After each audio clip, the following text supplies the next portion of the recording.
Pues gracias, Esteban, por la amable presentación, y es un privilegio el poder estar con vosotros y abrir la palabra juntos. Y vamos a hacerlo en Marcos capítulo 4. Marcos capítulo 4. Y vamos a estar viendo a lo largo del día de hoy, no todo el capítulo 4, pero sí buena parte. Vamos a ver en esta mañana los versículos 1 al 20. Y por la tarde vamos a ver los versículos 21 al 25. Y en esta mañana vamos a centrarnos en unos versículos muy conocidos acerca de la parábola del sembrador, o como vamos a ver más tarde, probablemente mejor, de manera más apropiada, definida como la parábola de los terrenos. Y por la tarde vamos a ver cómo tenemos que responder como hijos de Dios a esta enseñanza y cuál es nuestra responsabilidad al haber recibido la palabra de Dios y haber dado fruto. Pero en esta mañana nos vamos a centrar en los versículos 1 al 20 y vamos a ver desde el prisma bíblico y de estos textos cómo responden las personas al Evangelio. Sabemos que estamos llamados a proclamar el Evangelio de Cristo. Es un mandamiento claro en la palabra. Y probablemente esta es una de nuestras principales comisiones, encargos, como seguidores de Cristo. Pero ¿sabemos cómo van a responder las personas? ¿Sabemos cómo van a responder las personas? Me atrevería a decir que sí. No me malentendáis. Claro, no sabemos cómo va a responder cada uno en particular. No sé cuando comparto el Evangelio con mi vecino si va a responder a él o no, o lo va a rechazar de pleno, o va a tener algo de interés. No sabemos cada una de las personas cómo va a responder de manera particular en el Evangelio. Pero sí sabemos, por medio de la palabra, cómo responden las personas de manera general al Evangelio y los grupos de categorías de respuestas que se encuentran al Evangelio y a la palabra de Dios.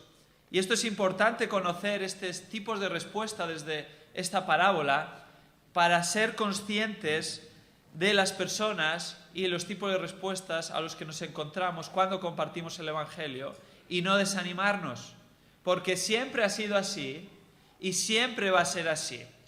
Puede haber épocas de mayor avivamiento, puede haber épocas de mayor respuesta en número, pero las distintas categorías de respuesta al Evangelio era así en el tiempo de Jesús y él mismo las vivió y las sufrió. Ha sido así a lo largo de la historia de la Iglesia, es así hoy en día y va a ser así hasta que el Señor vuelva.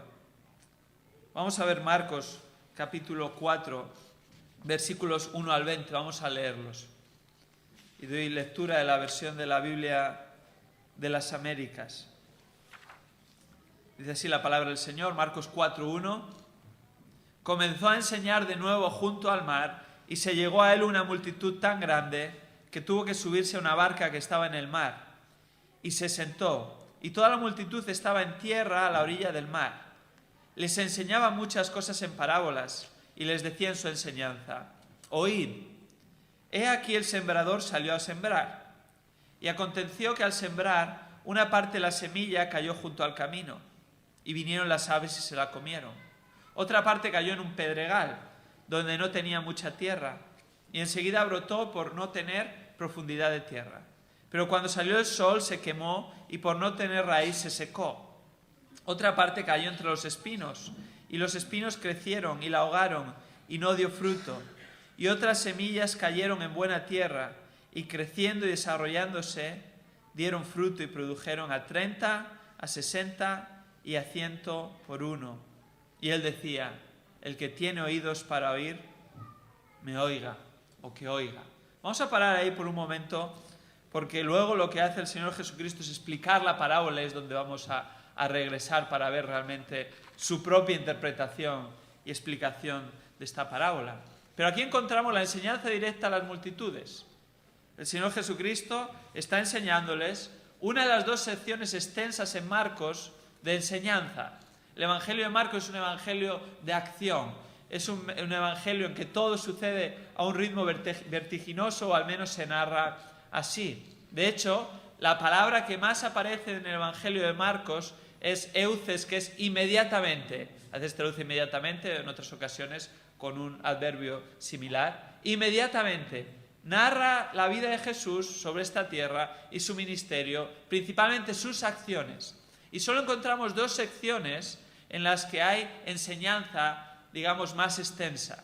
Uno es el Evangelio 4 de Marcos, el capítulo 4 del Evangelio de Marcos, donde estamos, y otro es el capítulo 13.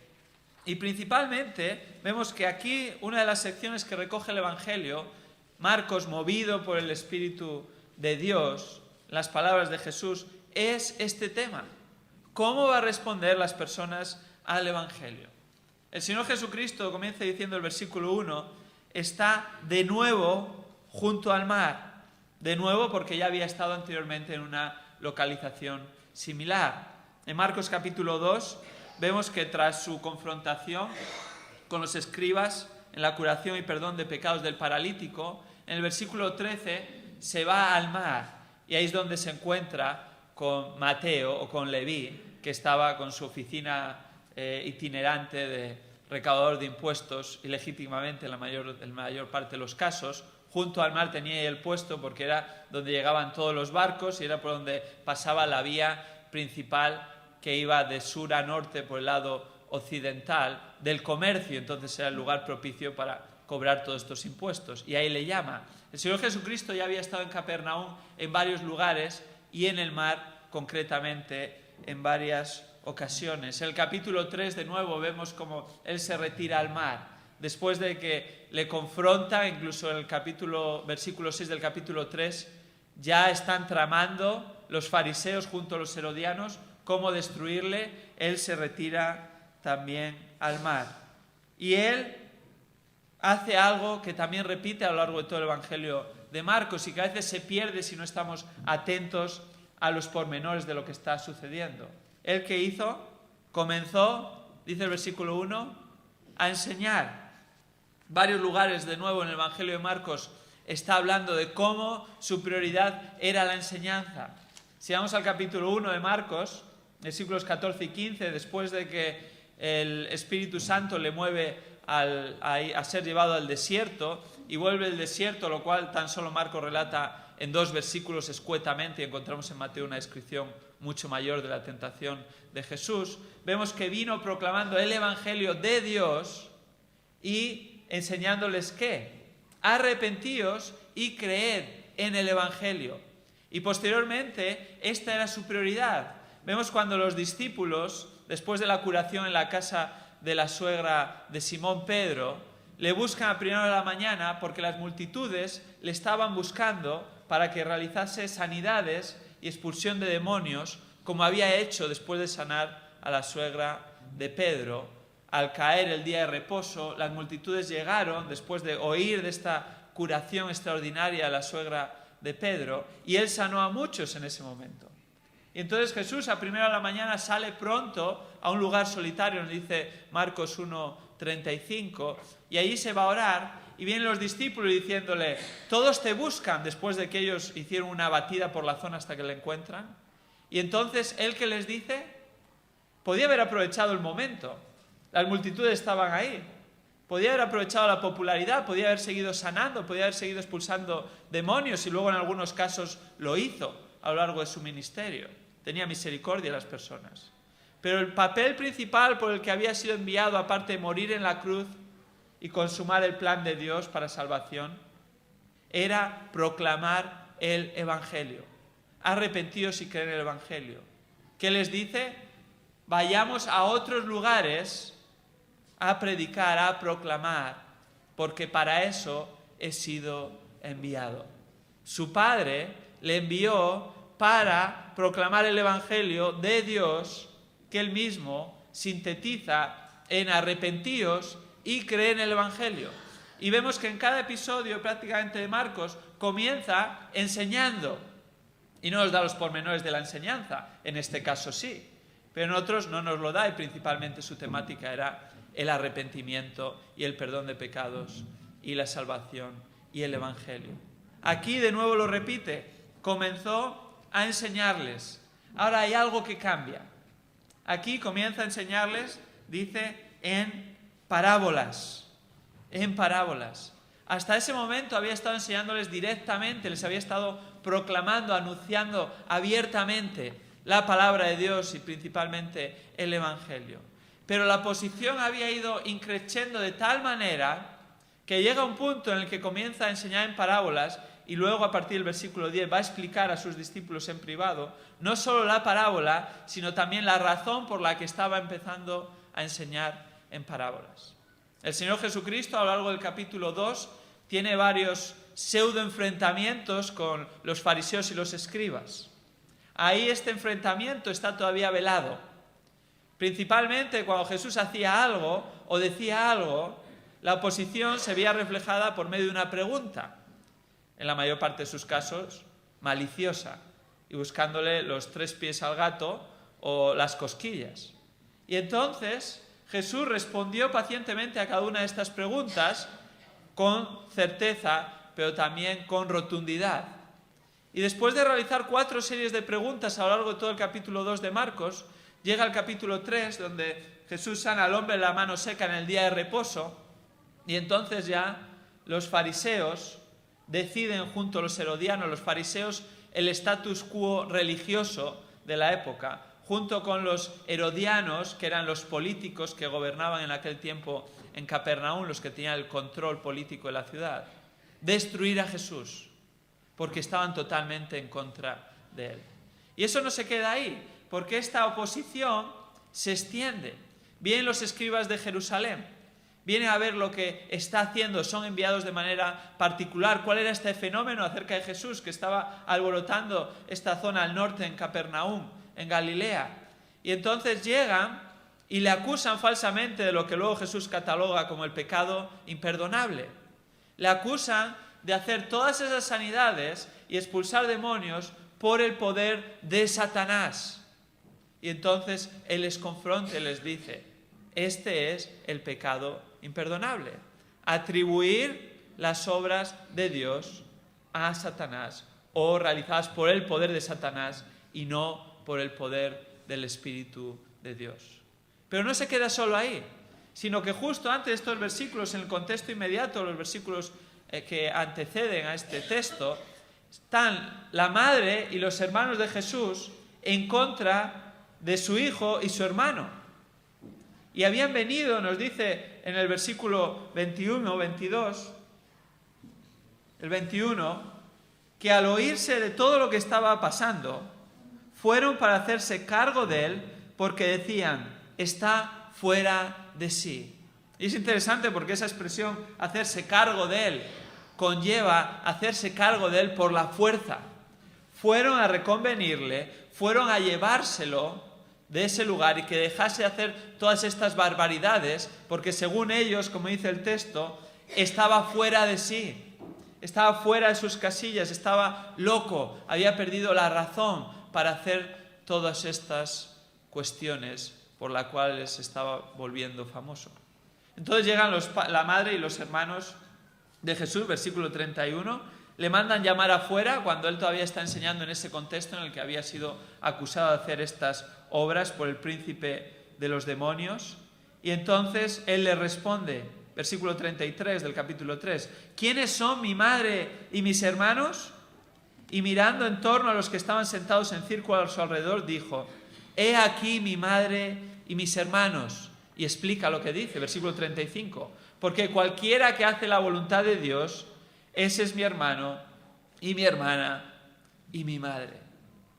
El Señor Jesucristo está diciendo en ese punto, mirad, mi verdadera familia no es la carnal. Mi verdadera familia es aquellos que son hijos de mi Padre Dios, porque hacen la voluntad de Él, demuestran que realmente son hijos de Dios. No son hijos de Dios porque le obedecen, sino que demuestran que son hijos de Dios en su obediencia. Serán hijos de Dios solo por medio del Evangelio que Él predicaba en Cristo. Y en medio de toda esa oposición, deja de enseñar en este punto aproximadamente un año metido en su ministerio, un año de predicación directa, anunciando claramente, deja de hacerlo y comienza a enseñar, como dice este texto, en parábolas. y a partir de ese momento su enseñanza principalmente estuvo caracterizada en público entre las multitudes por la enseñanza en parábolas y se lo explicaba luego en privado o les hablaba directamente a los discípulos en privado en otras ocasiones. Por la oposición. Nos lo explica el texto. En el momento en el que Jesús se queda solo con los discípulos, versículo 10, habíamos leído hasta justo ahí, sus seguidores, junto con los 12, había más que los 12 discípulos ya nombrados anteriormente en el capítulo 3, versículos 13 al 19, había seguidores, de hecho el Señor Jesucristo escogió entre sus seguidores a los 12 discípulos, no es que escogió 12 pues le seguían 12, sino entre todos los que ya le seguían eligió a los 12, le preguntaban sobre las parábolas y les decía, fijémonos, a vosotros os ha sido dado el misterio del reino de Dios, pero los que están afuera reciben todo en parábolas. Las parábolas no es algo que el Señor Jesús inventó. Ya era un método didáctico utilizado en esa época. De hecho, en el Antiguo Testamento encontramos varias parábolas. Encontramos parábolas, por ejemplo, en los primeros 10 versículos de Ezequiel 17, son una parábola. Encontramos aún la más conocida, que normalmente no se refiere a ella como una parábola, pero es cuando Natán confronta a David por su pecado con Betsabé y le da una parábola, le muestra una parábola, le ilustra por medio de una historia su pecado, sin decírselo directamente, pero sí por medio de algo familiar y cotidiano para que él pudiera, digamos, ponerlo a la luz de lo que estaba sucediendo en su vida y entendiese. Natán no se iba a atrever, y no se atrevió, a confrontar directamente al rey y decirle, estás pecando. Eso es lo que hacía Jesús en la primera parte de su ministerio. Arrepentidos y creen en el Evangelio. Lo que hizo Juan el Bautista, generación de víboras, de pecadores, directamente. Pero llegó un punto que ante el rechazo del Evangelio empezó a enseñarles en parábolas, que ya era algo cotidiano en aquella época y en el Antiguo Testamento. Jesús no inventó las parábolas, pero Jesús enseñó por medio de parábolas como ningún otro había enseñado.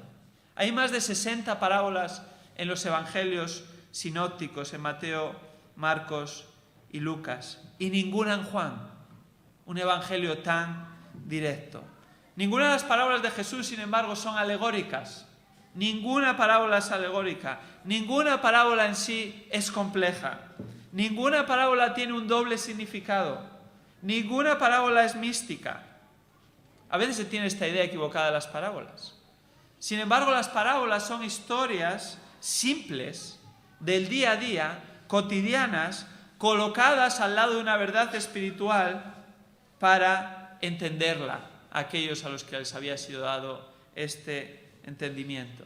Y por medio de estas parábolas Jesús enseñaba a través de lo cotidiano que todo el mundo entendía una verdad moral y espiritual por medio de ilustraciones sacadas de la vida cotidiana. Expresaba una verdad espiritual de manera inolvidable, pero también de manera oculta para aquellos que estaban rechazando el mensaje y su persona. ¿Por qué hacía esto? ¿Para qué? Versículo 12.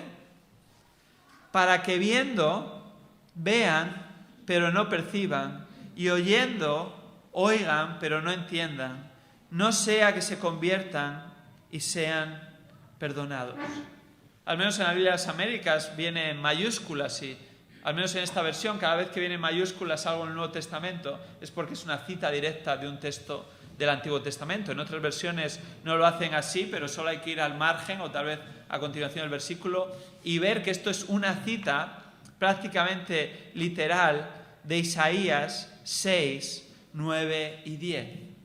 Isaías 6, vayamos ahí por un momento para entender mejor lo que está diciendo Jesús aquí. Isaías 6 es un texto muy conocido, pero no precisamente los versículos 9 y 10, sino los anteriores. Es muy conocido la visión que tiene Isaías del Señor, sentado en el trono en su majestad y santidad, en los primeros 5 versículos. Es conocido como su pecado es perdonado y su iniquidad quitada por un serafín que toca sus labios con un carbón, en los versículos 6 y 7. O incluso es muy conocido también y muy usado especialmente en cultos de misiones o para motivar a la gente a salir al ministerio, el versículo 8, cuando el Señor Jesús dice: ¿a quién enviaré y quién irá por nosotros? Hablando de la Trinidad, Dios uno en 3 personas. Isaías responde: heme aquí, envíame a mí. Pero normalmente paramos ahí. Pero después de que Isaías responde de esta manera, estando dispuesto a ser enviado por el Señor, respondiendo al llamado del Señor, el Señor le muestra y le pinta un panorama desolador, porque le está diciendo a lo que le va a enviar. Le envía a un pueblo con el corazón endurecido hacia Dios, un pueblo con el corazón endurecido hacia el mensaje de Dios. E incluso le dice que Isaías va a hablar, pero el pueblo no le va a entender. Isaías va a anunciar el mensaje, pero no va a comprender el mensaje de Dios. ¿Por qué razón? ¿Por qué razón no iban a escuchar? Nos dice el texto: por la dureza de su corazón. Por la dureza de su corazón. Y la historia se repite aquí. No escucharon a Isaías como enviado de Dios y no escucharon al mismo Dios hecho hombre, enviado por el Padre, Jesucristo Hijo, proclamando el Evangelio. Y cita al mismo Señor Jesucristo este texto diciéndoles por qué estaban rechazando su mensaje, su persona, y por qué, por lo tanto, empezaba a enseñar en parábolas. ¿Qué está diciendo aquí entonces el Señor Jesucristo?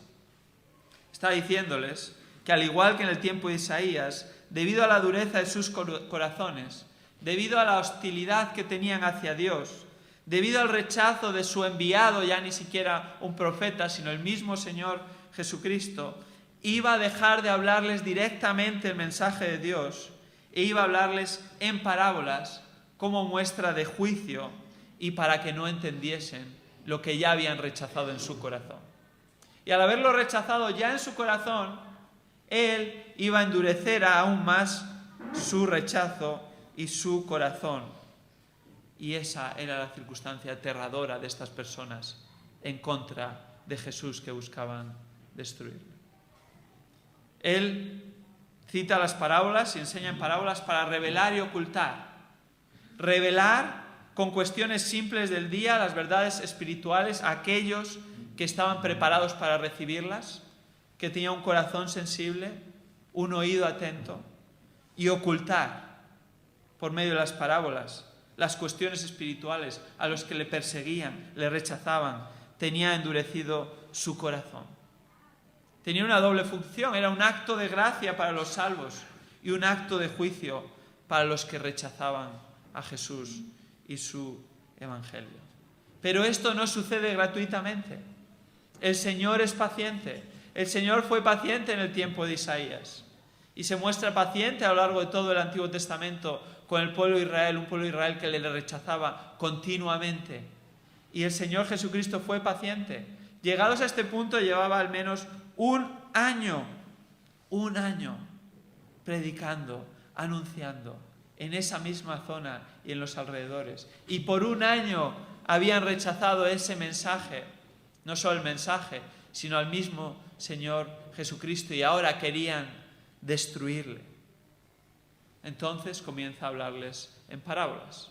Y la primera parábola que recoge es la parábola del sembrador. La parábola del sembrador, que encontramos la interpretación del mismo Señor Jesucristo a partir de los versículos 14 en adelante. Y por medio de esta parábola y la interpretación y enseñanza del Señor Jesucristo, vemos 4 tipos de respuesta al Evangelio y la palabra de Dios y el fruto que producen. 4 tipos de respuesta de las personas al Evangelio en particular y a la palabra de Dios en general y el fruto que producen estas respuestas. La primera de estas respuestas que encontramos es la respuesta indiferente al Evangelio y la palabra de Dios. La respuesta indiferente al Evangelio y la palabra de Dios. Veamos versículos 14 y 15. El sembrador siembra la palabra, y estos son los que están junto al camino donde se siembra la palabra. Aquellos que en cuanto la oyen, al instante viene Satanás y se lleva la palabra que se ha sembrado en ellos. ¿Qué está sembrando el sembrador? Esta parábola es algo cotidiano, era un sembrador. Hoy en día, en contextos urbanos, ya no estamos acostumbrados a un sembrador ni a lo que esto conlleva, pero estoy seguro que hay aquí personas de ámbito rural que entienden perfectamente esta imagen. Pero aún entendiéndola viniendo de un ámbito rural, en el oriente y en aquel tiempo en Israel, el sembrador salía al campo principalmente con una bolsa atada a la cintura y llevaba la semilla que tenía que sembrar durante ese día y echaba mano normalmente al lateral, pues si fuera diestro o zurdo, pero normalmente al lado que tenía más habilidad con la mano, y recogía la semilla y la iba lanzando según caminaba por el campo. Y el sembrador, ¿qué sembraba? La palabra de Dios, y especialmente en este contexto, la palabra del Evangelio. La misma semilla para todos. ¿La diferencia en qué estaba? En el terreno en el que caía. Hoy en día, en muchas ocasiones, al ver una respuesta negativa ante la palabra de Dios, una respuesta negativa ante el Evangelio, a veces surge la tentación humana de cambiar de alguna manera, no vamos a decir el Evangelio, pero sí cuestiones que van a afectar al final al Evangelio. Tal vez se agua el Evangelio, se hace más ligero, más liviano para que la gente pueda prestar oído. O se cambia ciertas cuestiones o no se mencionan acerca del Evangelio para que las personas escuchen. Es una equivocación grande. Porque solo el Evangelio verdadero que se encuentra en la palabra de Dios y tal como lo predicó el Señor Jesucristo y el resto de sus siervos es el que salva. Solo ese Evangelio es el que tiene poder para salvación al judío y al griego también, a todo el mundo.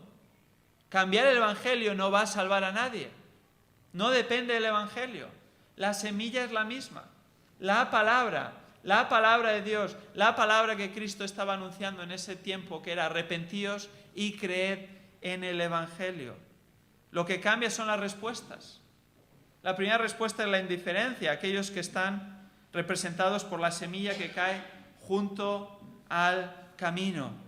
Este sembrador salía de su casa a primera hora de la mañana y esparcía la semilla a mano, y alguna caía tratando de aprovechar bien todos los márgenes de su propiedad, junto al camino, que era lo que dividía unos terrenos de otros, y por el camino el cual accedías a las diferentes propiedades. Normalmente no estaban ni siquiera valladas, podía la gente entrar y salir, y generalmente iban por los caminos.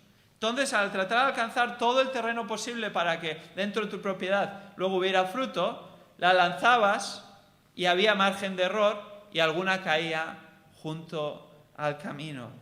Y ahí está diciendo, ¿quiénes son estas personas? Las que responden ante la palabra, ante el Evangelio, de manera indiferente e insensible. La oyen, pero les entra por un oído y les sale por el otro. Fijémonos, versículo 15. Al instante viene Satanás y se lleva la palabra que se ha sembrado en ellos. Ellos han escuchado la palabra. Ellos han oído el Evangelio. Pero al instante se produce algo prácticamente de manera inmediata que hace que no presten ni siquiera atención a lo que han escuchado. Su respuesta es indiferente. ¿Qué sucede? Que su vida está controlada por Satanás. Al instante viene Satanás. Aquí no está hablando de lo que normalmente son historias más de la imaginación humana, de lo que la Biblia describe cómo Satanás actúa. No es que tenemos que buscar a Satanás detrás de cada esquina o siempre echarle la culpa a Satanás por lo que sucede. Pero tampoco debemos de ser ingenuos y entender que Satanás es el príncipe de las tinieblas, el príncipe de este mundo, que tiene bajo su control a las personas porque son pecadoras por naturaleza. Y como pecadoras por naturaleza son hijos de su padre, el diablo. Son hijos de mentira, hijos de ira. Todo estas son descripciones bíblicas que hace la palabra de todos aquellos que no han nacido de nuevo en Cristo. Y por lo tanto, ¿quién tiene influencia en sus vidas? Satanás. Las mentiras de Satanás. porque están cautivados y controlados por su propio pecado, en el que viven por su propia naturaleza. No hacen caso a Dios, sino hacen caso a su pecado y hacen caso a su padre, Satanás. Y ellos creen la mentira como cierta, la mentira velada, y viven en un mundo en el que está regido por mentiras con apariencia de verdad, y tienen los ojos cerrados al Evangelio, velados. No ven la gloria de Cristo, no ven la gloria del Evangelio. Fijémonos en 2 de Corintios capítulo 4. Lo que vela Satanás realmente. No estamos en una caza de brujas. Fijémonos cómo actúa Satanás. 2 Corintios 4, versículo 3. Está hablando aquí Pablo, está escribiendo a los corintios que habían puesto en duda su apostolado, habían puesto en duda su ministerio. Él les dice en el versículo 1, puesto que tenemos este ministerio, y en el versículo 2 dice cuál es el ministerio, que es la manifestación de la verdad, no andando con astucia ni adulterando la palabra de Dios, sino que manifestamos la verdad y principalmente la verdad del Evangelio. Y dice, versículo 3, y si todavía nuestro Evangelio está velado, que es el que manifestaban, para los que se pierden está velado, en los cuales el Dios de este mundo, Satanás, ha cegado el entendimiento de los incrédulos, los que no creen, para que no vean que el resplandor del Evangelio de la gloria de Cristo, que es la imagen de Dios. Está velando que vean la gloria de Cristo. ¿Quién es Cristo realmente? El Hijo de Dios, Dios hecho hombre, el Salvador del mundo. Y ven su gloria. No ven a Cristo como algo glorioso, ven a Cristo como un hombre común y corriente, un hombre bueno, o alguien tal vez digno de ser imitado, pero no le ven como es verdaderamente y no le ven en su gloria como Dios mismo, porque Satanás ha cegado su entendimiento, que es la imagen de Dios. Lo mismo que dice Colosenses 1:15, 1:19, 2:9. Él es la imagen de Dios, Él es Dios. Ahí utiliza una palabra que es eikon, que significa icono, lo que viene nosotros en nuestro lenguaje castellano, un icono, que es una representación de otra cosa. Pero es una representación de otra cosa perfecta. Dice luego en Colosenses 1, en este mismo contexto, toda la plenitud de la deidad habita en Él. Toda la plenitud. La palabra plenitud es algo que rebosa, es como tener un vaso que está totalmente hasta arriba y no puede haber más agua en ese vaso. Lo que está diciendo ahí es, Dios, en la persona de Jesucristo, Jesús no puede ser más Dios de lo que es. Es Dios completamente y por eso es la imagen de Dios. A Dios, el que no ha visto nadie jamás, ¿quién le ha revelado? Su Hijo Jesucristo, porque Él es Dios. ¿Qué es lo que ciega Satanás de las personas? Entender que Jesucristo es Dios. Y es la revelación del mensaje de Dios, la gloria de Dios, de salvación para todos los hombres. Eso es lo que hace Satanás. Volvamos a nuestro texto en Marcos capítulo 4. Satanás está en el negocio de cegar los ojos de aquellas personas para que no vean la gloria de Cristo. Y por cierto, como nota a pie de página, una vez que uno es creyente, Satanás no puede arrebatar la salvación en ninguno de los casos. Pero él trata de cegar los ojos de los creyentes, no para salvación, pero sí para no vivir viendo la gloria de Cristo y viviendo en base a la gloria de Cristo y todo lo que esto conlleva, distrayendo en otras cosas menores. Pero aquí lo que dice el texto es que viene Satanás y se lleva la palabra que se ha sembrado en ellos. Es una lucha mental.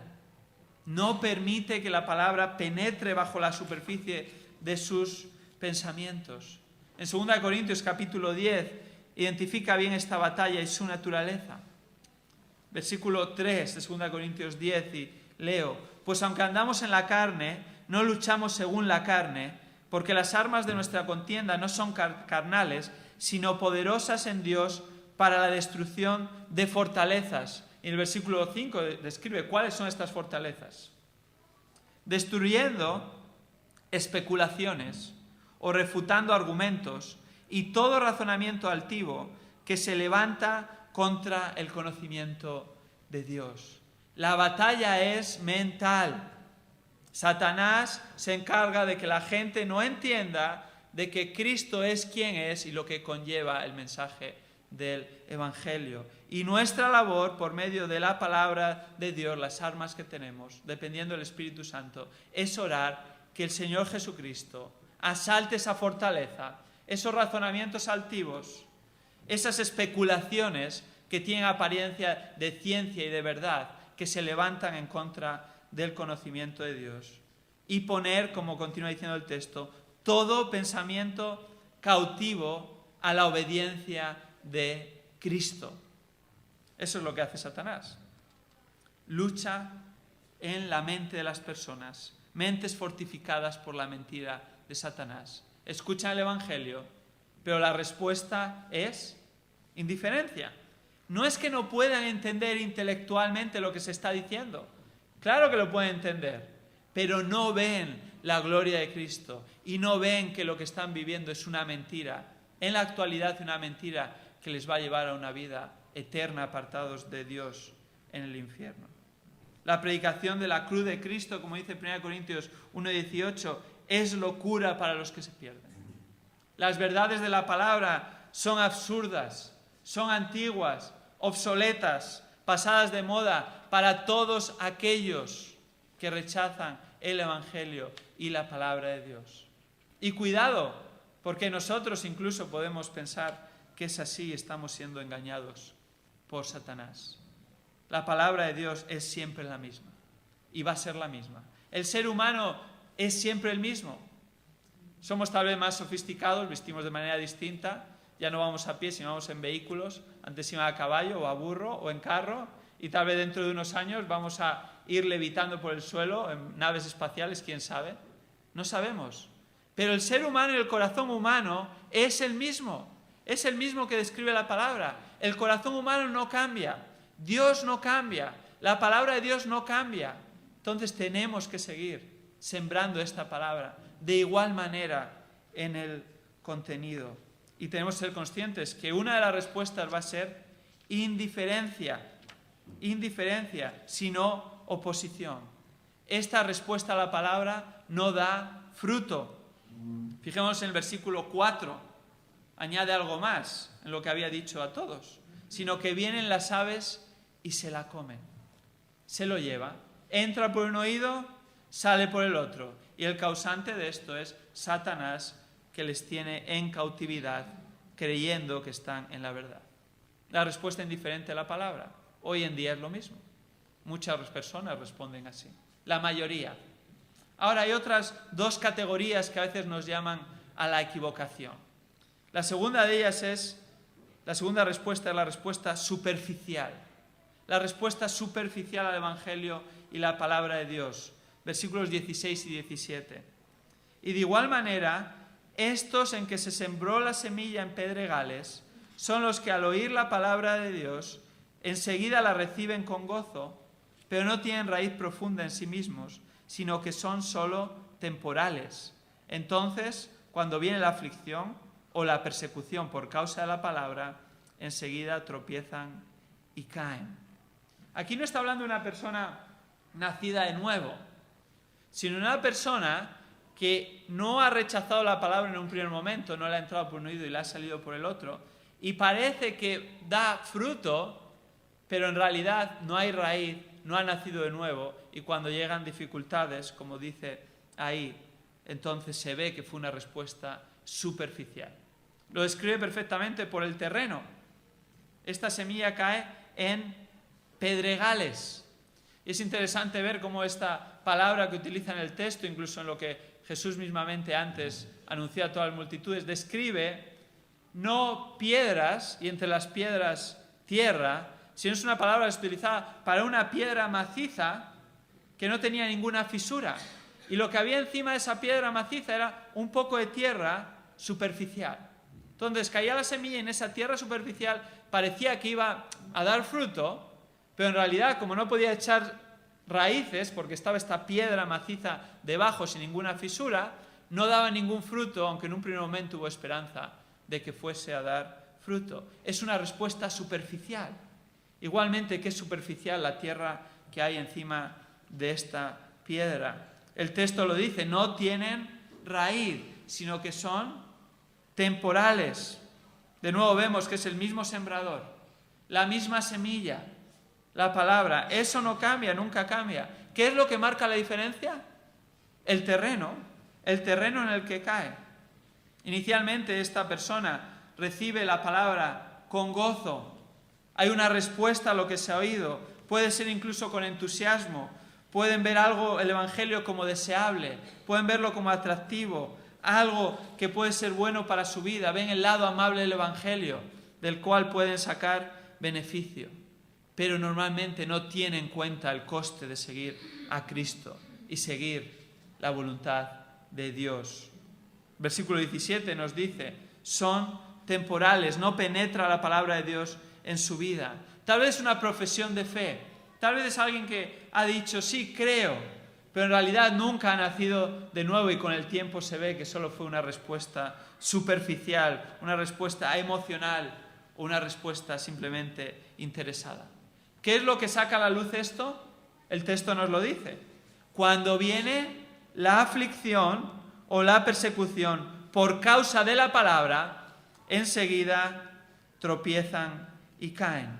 No es que pierdan la salvación, es que nunca han sido salvos. Y cuando vienen estos problemas, la aflicción, la persecución, por causa de la palabra, en la vida siempre hay aflicción, pero es por causa de la palabra, entonces ellos muestran que realmente nunca nacieron de nuevo. Una respuesta inicial al Evangelio, lo que nos está diciendo este texto, no es necesariamente muestra de haber nacido de nuevo. No es necesariamente una muestra de salvación. Y creo que hemos de aprender de este texto que hemos de ser cautelosos en rápidamente asegurar la salvación a nadie. No estamos tampoco para quitar la salvación a nadie, nosotros no podemos hacer eso. Es el Espíritu Santo, tanto el que asegura como el que puede mostrar que una persona no es salva. Pero a veces enseguida, si una persona tiene dudas, nosotros con buenas intenciones venimos al lado de esa persona y le queremos asegurar que es creyente. No es mi labor esa. Es exponer a la luz de la palabra cuál es la respuesta de un creyente verdadero, y entonces el Espíritu Santo, exponiéndole a lo que la Biblia describe de un creyente verdadero, le traerá seguridad o le llevará realmente a Cristo para entregar su vida. Yo recuerdo cuando crecía y era niño y había hecho una profesión de fe, que ahora con el tiempo veo que no fue realmente cuando nací de nuevo. Había entendido el Evangelio intelectualmente y tenía muchas dudas y muchas veces hablaba con mi padre o con mi madre, bueno, no sé si realmente soy creyente o no. Bueno, y típicas luchas que hemos tenido aquellos que hemos crecido dentro de un contexto de iglesia.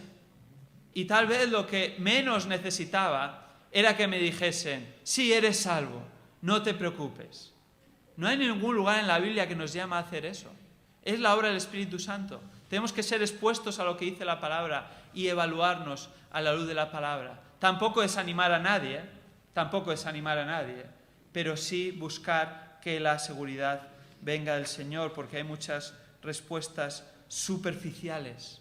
Y luego pasan los años y a veces la gente no es que se vayan de las iglesias, porque estando o no estando en la iglesia no quiere decir que uno es salvo o no es salvo, pero eso es solo una muestra más de una vida que vivía alejada de Dios, pero un momento a lo largo de su niñez, su juventud o incluso en sus años adultos ha afirmado que cree en Cristo y cree intelectualmente lo que dice la palabra, pero no ha habido cambio en su vida y no vive siguiendo a Cristo, y nos preguntamos, ¿qué ha pasado? ¿Qué ha pasado? Probablemente ha habido una respuesta superficial. Y cuando viene seguir a Cristo, tomar la cruz cada día y seguir a Cristo, soportar las aflicciones que a veces hay por seguir a Cristo, entonces se muestra que no había habido fruto en esa vida. La respuesta superficial. La tercera es la respuesta dividida al Evangelio y la palabra de Dios. Versículos 18 y 19. La respuesta dividida. Hay una respuesta indiferente, una respuesta superficial, una respuesta dividida. Versículo 18. Otros son aquellos en los que se sembró la semilla, de nuevo, misma persona la siembra, misma semilla, han sido expuestos a lo mismo. Entre los espinos, lo que cambia es el terreno en el que cae. Estos son los que han oído la palabra, pero las preocupaciones del mundo, el engaño de las riquezas y los deseos de las demás cosas entran y ahogan la palabra y se vuelve estéril. Cae entre espinos. Hay tierra, pero mezclada con espinos. Y en lo que aparentemente entre los espinos de manera superficial hace ver que hay tierra y puede ser que dé fruto esa semilla que ha caído, según siembra el sembrador. Por debajo, estos espinos, con sus raíces, ocupan toda esa tierra y no hay lugar para que la semilla dé fruto. Han oído la palabra. ¿Pero qué sucede? La raíz de los espinos ocupan su vida, al igual que la raíz de los espinos ocupan todo el terreno de la tierra. ¿Qué es esto? El texto nos lo dice. Las preocupaciones del mundo, el engaño y las riquezas, los deseos de las demás cosas entran y ahogan la palabra y se vuelve estéril. El corazón de esta persona está realmente no cautivado por Cristo, sino por las cosas de esta vida, por el mundo, por las preocupaciones, por el engaño y las riquezas, tengas o no tengas dinero, eso es lo que te mueve, por el deseo de las demás cosas, deseos que van en contra de la voluntad de Dios. Eso es lo que realmente domina el corazón de esa persona. Y es una respuesta dividida. Puede parecer un tiempo que puede convivir Cristo con todas estas demás cosas, pero con el tiempo se ve realmente lo que tiene agarrado ese corazón. Si es Cristo, entonces va a dar fruto, como vamos a ver en el siguiente versículo. Pero si no lo es, estas preocupaciones, que son su prioridad, y los deseos de su corazón no regenerado, van a dar una respuesta que no es salvífica, que no nace de nuevo.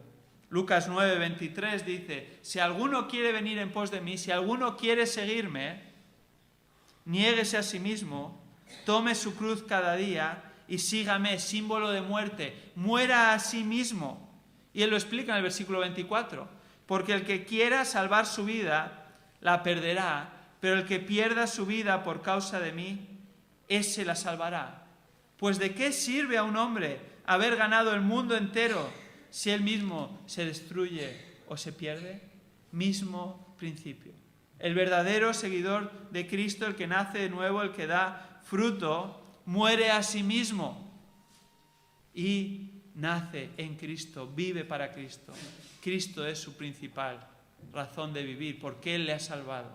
Y Él ha visto en la faz de Cristo la gloria de Dios y lo ve así cada día, lo ve como algo precioso. Es el ejemplo de Demas, 2 Timoteo 4:10, incluso un asociado de Pablo le abandonó. ¿Por qué? Porque amaba este mundo presente. Es el ejemplo de Judas, que no podía haber estado más cerca de Jesús, y quien por amor de las cosas de este mundo, por amor al dinero, por amor a los cambios políticos que buscaba en Jesús, le entregó, y nunca realmente Cristo conquistó su corazón y su vida por completo. Hay mucha gente así. Hay gente que quieren a Jesús en sus vidas, pero también quieren todo lo demás que desean y no están dispuestos a dejar escapar sus deseos y suplantarlos por los deseos que Dios quiere para sus vidas. Y entonces todo va bien mientras no hay incompatibilidad. Pero si hay incompatibilidad, y una incompatibilidad fuerte por lo que dice la palabra, llega un momento en el que se va a ver dónde está realmente ese corazón. Si va a seguir a Cristo, a veces todos con luchas de los deseos que tenemos en este mundo, o si realmente va a seguir este mundo y sus deseos porque es lo que está en su corazón y Cristo es simplemente algo para un tiempo o algo por lo que saca beneficio. Encontramos la cuarta respuesta y final en el versículo 20, la respuesta fructífera al Evangelio y la palabra de Dios. La respuesta fructífera. Versículo 20, y otros son aquellos en que se sembró la semilla, mismo sembrador, mismas condiciones climáticas, mismo momento del día, misma localización, todo lo que está alrededor es lo mismo. ¿Cuál es el problema? ¿Cuál es la solución en este caso? ¿En dónde cayó? En tierra buena. Y describe lo que es caer en tierra buena. Los cuales oyen la palabra, esto no es distinto a los demás, todos habían escuchado la palabra. ¿Cuál es la diferencia? La aceptan, ¿y cuál más? Dan fruto, a 30, a 60 y a 100 por uno. Todos habían escuchado la palabra. Y los casos de la respuesta superficial y la respuesta dividida habían aceptado la palabra en un primer momento. ¿Cuál es la diferencia? Dar fruto, dar fruto. Realmente esa palabra, ese evangelio, ha tomado cuerpo y ha cambiado esa vida, ha nacido de nuevo. ¿Dan fruto cómo? A 30, a 60 y a 100 por uno. Es decir, esta palabra produce efecto en la vida de esa persona y en el carácter de esa persona.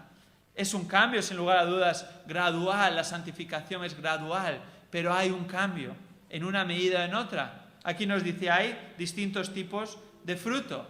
Hay a 30, hay a 60 y hay a 100 por uno. ¿Podría significar esto que la diferencia en el fruto depende de la capacidad de la persona, la consagración de la misma? Pero es más probable que en realidad el fruto depende de la exposición que tenga a esa palabra que va cambiando su vida y va produciendo este fruto. Todos forman parte de la familia de Dios. El de 30, el de 60, el de 100 por uno. Pero todos tienen en común que dan fruto. Y dan fruto de manera considerable, porque incluso el de 30 es mucho menos que el de 60 y el de 100, pero es una cantidad suficiente para dar cuenta que ha habido un cambio en esa vida. ¿Cuántos seguidores verdaderos estuvieron con Jesús? Después de estar expuestos a la palabra, después de verle personalmente, hubo multitudes. Hubo gente que respondió indiferentemente, que incluso buscaron destruirle. Los fariseos, los religiosos de aquella época, los políticos. Hubo gente que tuvo una respuesta superficial, que venían por lo que Jesús ofrecía en el exterior, por ser sanados, por ayudarles. Hubo otros que incluso dudaron y estuvieron al lado de Jesús y finalmente le rechazaron como Judas porque su corazón estaba atraído más por las cosas de este mundo que por el mismo Cristo. ¿Cuántos quedaron? ¿Cuántos quedaron cuando Jesús se presenta a ellos en Galilea? 500. ¿Cuántos estaban en Jerusalén, a los que se aparece en el aposento alto tras la resurrección? 120. Y algunos más tal vez, que realmente dieron fruto. El evangelio verdadero nunca ha sido para la respuesta de las multitudes, sino que solo algunos responden verdaderamente. Ese fue el testimonio de John Newton. Vivió en el siglo XVIII. Él es conocido principalmente en nuestro contexto por el himno Sublime Gracia, pero su verdadero legado es una obra titulada Una narrativa auténtica, una serie de cartas que escribió para describir su vida. Y cuando lo publicó, hubo hasta 9 ediciones de estas cartas por el impacto que el Evangelio había tenido en su vida, y el Señor lo usó para realmente llevar a muchos a los pies de Cristo. Y él describe cómo su vida cambió por completo. Él nació en una familia religiosa y vivió una infancia religiosa en un hogar verdaderamente cristiano. En la juventud se rebeló y se fue a buscar la aventura. Fue en numerosos navíos y al final su deseo por la riqueza le llevó a ser prácticamente un esclavo y estar medio muerto en las costas de África. Y no fue hasta que un día su corazón se convirtió en tierra buena, en el que recibió ese evangelio que ya conocía de niño, que ya había entendido desde niño, y ese evangelio se antepuso a su indiferencia inicial, a su amor por el dinero, a su amor por este mundo, y Cristo cambió su vida verdaderamente. Cambió su manera de hablar y su manera de vivir. Uno de sus biógrafos recientes, Ian Murray, dice, y cito, John Newton llegó a ser lo opuesto de lo que había sido, listo para decir al mundo, que Jesús es la perla de gran precio por la cual merece dejarlo todo para ganarla. Eso es lo que dice aquí este texto. Y es mi oración que si hay alguna persona aquí que simplemente es religiosa, o que tal vez tiene una respuesta indiferente al Evangelio, o tiene una respuesta superficial o dividida, el Señor se lo muestre. Y hoy sea día en el que nazca de nuevo y comience a dar fruto para gloria de Dios y para su certeza y seguridad de que realmente Cristo le ha salvado y ahora es nueva criatura con Él. Y es también mi oración que para aquellos que somos creyentes este texto nos anime en medio de tantas respuestas indiferentes, en medio de una sociedad que rechaza el Evangelio, nos anime a seguir sembrando fielmente la misma palabra, porque sabemos que no depende de nosotros, ni depende de cambiar el Evangelio, ni depende del siglo que vivimos, que no es peor ni mejor necesariamente que otros momentos de la historia, sino depende de que Dios haga la obra en el corazón de esas personas y prepare la tierra. Que esa sea nuestra oración. Señor, ayúdame a compartir tu Evangelio, como lo describe tu palabra, y orar, tú prepara corazones, prepara la buena tierra para que realmente haya una respuesta verdadera que dé fruto. Vamos a orar. Señor, gracias por tu palabra, gracias porque tu palabra es verdad y el mismo Señor Jesucristo decía y nos unimos, santifícanos en tu verdad, Señor. Ayúdanos a pensar como tú piensas. Tenemos la mente de Cristo en estas palabras, Señor, el resto de la Escritura. Sabemos cómo tú piensas al respecto. Ayúdanos a sustituir nuestros pensamientos humanos, nuestras dudas humanas, nuestros métodos humanos, nuestras artimañas, nuestros razonamientos, por tus pensamientos, por tu método, Señor. Tu método ha sido siempre el mismo, el Evangelio, la proclamación del Evangelio. Ayúdanos a hacerlo, Señor. No permitas que nos desanimemos por las distintas respuestas que hay. Y ayúdanos también a examinarnos realmente si estamos en la fe, Señor. Ver que tú has cambiado nuestras vidas y que hemos dado fruto y damos fruto, Señor. También te pido por aquellos hermanos que puedan estar desanimados, aquellos hermanos que puedan estar luchando con deseos que no te agradan a ti, Señor. Que tú les renueves, que tú les des este deseo por Cristo como criaturas tuyas verdaderas, Señor. Y libera a aquellos que están atrapados por las mentiras de Satanás, por las mentiras de su propio corazón, y que realmente den fruto y nazcan de nuevo, Señor. Todo esto para tu gloria y para su bendición oramos. En el nombre de Jesús. Amén.